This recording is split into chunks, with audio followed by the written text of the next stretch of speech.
let's delve back into operator syndrome and symptomatology, focusing on, you don't have to mention all the symptoms, you can if you want to.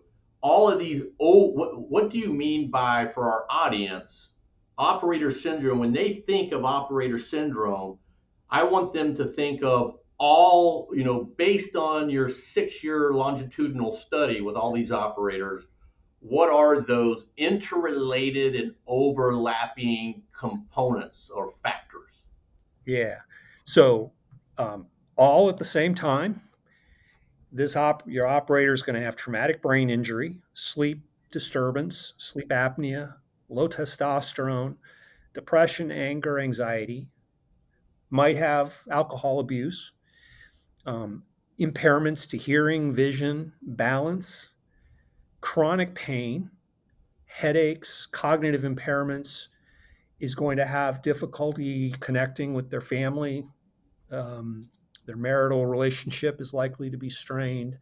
They probably almost certainly have had exposure to a whole lot of different toxins over the course of a career. Everything from air pollution to bad water to who knows what, radiological, biological kinds of things. And then in terms of what's in the psyche, let's acknowledge there are existential concerns that can be pretty massive, and those layer on top of all of the other things we're talking about. And by existential concerns, I guess it isn't the same for everybody, but this includes things like grief. How many brothers and sisters died over the course of a career? Guilt, survivor's guilt. Almost everybody I know has some level of, well, I survived and these guys didn't.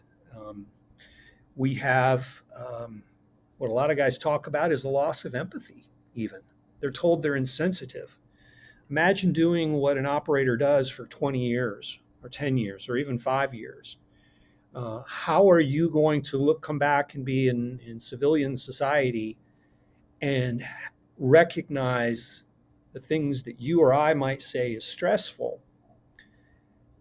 They don't, their empathy level has been reset. And then after the service is over, you've got a loss of purpose, a loss of mission, a loss of that tribe.